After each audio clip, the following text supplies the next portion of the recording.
আরবি ভাষাতে পড়েছি আল মসজিদ ও বাইতুল্লাহ। এর সহজ সরল বাংলা হলো মসজিদ আল্লাহর ঘর। জোরে বলেন সুবহানাল্লাহ। মসজিদ আল্লাহর ঘর। বক্তব্য রাখবো না, মাত্র কয়েকটা কথাবার্তা বলেই শেষ করবো। তা করতে মৌলানা মুয়াজ্জিজ সাহেব চলে আসবেন। আমরা জান্নাত নাম শুনেছি তো সবাই, একটু হ্যাঁ করবেন। জান্নাতের নাম তো আমরা শুনেছি, কিন্তু জান্নাত আমরা কেউ দেখিনি।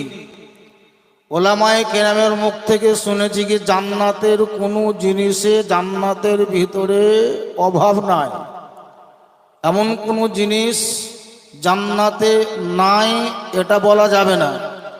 তবে আজকে জিম্মেদারের সহিত এত বড় জালসাতে গভীর রাত্রিতে আপনাকে আমি কয়েকটা কথা বলবো কি জান্নাতের ভিতরে কি কি জিনিস নাই, জান্নাতের ভিতরে কি জিনিস নাই এটা একটু বলে দেবো, আপনারা শুনবেন কি?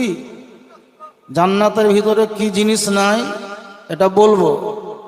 আরো একটা বিষয় বলি, আমরা কোরআন শরীফ পড়ি, সূরা ফাতিহা থেকে নিয়ে সূরা নাস পর্যন্ত 30টি পারা, 6666টা আয়াত, 114 খানা বিসমিল্লাহ সহ 114 খানা সূরা। এই কোরআন শরীফ 30 পারা, কোরআন শরীফের মধ্যে কি নাই এই জিনিসটাও বলে দেব। এক নম্বর হলো জান্নাতের ভিতরে কি পাবেন না, কি জিনিস নাই এটা বলবো। 2 নম্বর হলো কোরআন শরীফের মধ্যে কি নাই যেটা আপনি আমি ব্যবহার করি, এটাও ব্যক্ত করে বুঝিয়ে দেব। তারপরে ইনশাআল্লাহ তাআলা হুজুরকে দিয়ে দেব।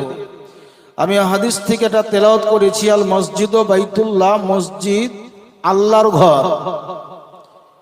এই যে একটা মাজার শরীফ দেখছেন, এই মাজার শরীফ যিনি শুয়ে আছেন তিনার নাম নিশ্চয় আছে, ওনারই মাজার বলে আমরা জানি। এই একটা বাড়ি ঘেরা আছে, বাড়ির একজন মালিক আছে, ব্যক্তিগত মানুষ। পৃথিবীতে একটি মাত্র ঘর, যেই ঘরের মালিক দুনিয়ার কেউ নয়। পৃথিবীতে একটি মাত্র ঘর, যেই ঘরের মালিক পৃথিবীর কোনো মানুষ নয়, বোন ওই ঘরের মালিক যিনি তিনি আল্লাহ। ওই ঘরের মালিক যিনি তিনি আল্লাহ, যেটাকে মসজিদ বলা হয়।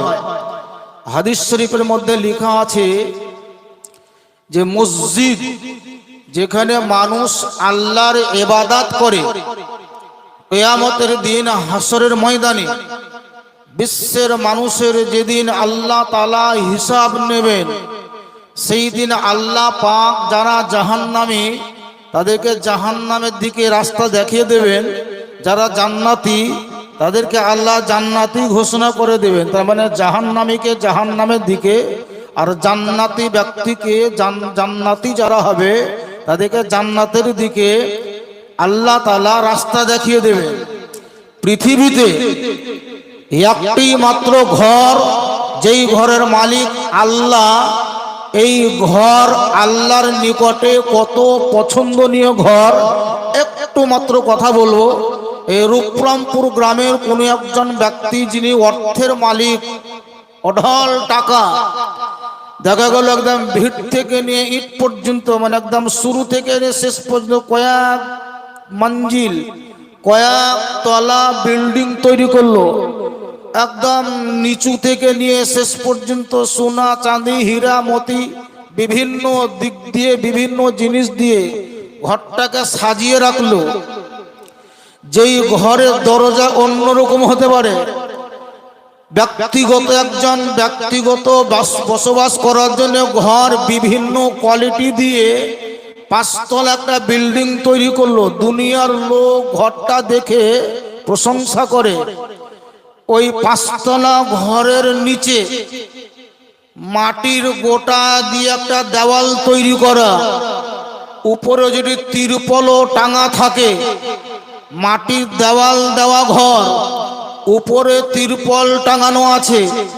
যদি ওই ঘরটি মসজিদ হিসাবে তৈরি করা হয়, ব্যক্তিগত কোনো মানুষের নয় বরং আল্লাহর ঘর মসজিদ হিসাবে যদি তার নামকরণ করা হয়, সেই জায়গাতে যদি মানুষ নামাজ আদায় করে, ওই জায়গাটার নাম হলো মসজিদ। হাদিস শরীফের মধ্যে লেখা আছে যেখানে মসজিদের ভিত স্থাপন করা হয় সেখান থেকে নিয়ে আসমান পর্যন্ত পুরোটাই মসজিদ হয়ে যায়।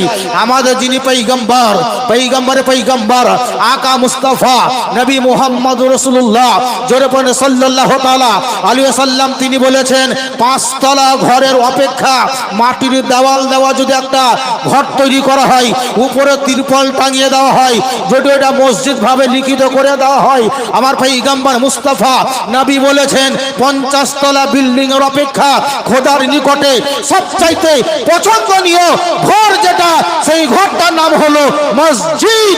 আল্লাহ বলছেন দুনিয়ার সমস্ত ঘরের অপেক্ষা সবচাইতে পছন্দনীয় ঘর হলো মসজিদ। আল্লাহর নবী আকা মুস্তাফা বলেছেন কেউ যদি দুনিয়াতে বেঁচে থাকাকালীন সেই মসজিদের কোনো একদিন এক টাইম একটু সেবা করার সুযোগ সুবিধা পায়, কেউ যদি কোনো একদিন একটু মসজিদের খিদমত করার সুযোগ পায়, এটাই যদি তার খিদমতের মধ্যে থেকে যায় কিয়ামতের দিন হাসরের ময়দানে এই মসজিদ খিদমত করার কারণেই যে একটা নেকি পাওয়া যাবে সেই নেকিটা আপনার নামায়ে আমালে তুলে দেওয়া হবে। আমার ঘরে কাজ করলে নেকি নাও পেতে পারেন, সভাপতি সাহেবের ঘরে কাজ করলে নেকি নাও পেতে পারেন, অন্য কাউরি ঘরে সেবা করলে নেকি নাও পেতে পারেন। কিন্তু আমাদের যিনি পয়গম্বর নবী মুস্তাফা বলেছেন কেউ যদি দুনিয়াতে খোদার ঘর মসজিদে একদিন হাতে ঝাড়ু নিয়ে একটু ঝাড় দিয়ে দেয় তো নবী মুস্তাফা বলেছেন ওই ঝাড়ু দেওয়াটাই তার নামায়ে আমালে নেকি লিখে দেওয়া হবে। রাসূল পাক সাল্লাল্লাহু তাআলা আলাইহি ওয়াসাল্লাম তিনি বলেছেন কেউ যদি দুনিয়াতে একটা মসজিদ তৈরি করে যেতে পারে, মসজিদ কেউ যদি অর্থ ব্যয় করে টাকা খরচ করে একটা মসজিদ তৈরি করে যেতে পারে তো নবী মুস্তাফা বলেছেন তার জন্য জান্নাতের ভিতরে আল্লাহ ওই রকমই একটি মসজিদ তৈরি করে দেবেন। জোরে বলেন সুবহানাল্লাহ। বিরাদার ইসলাম।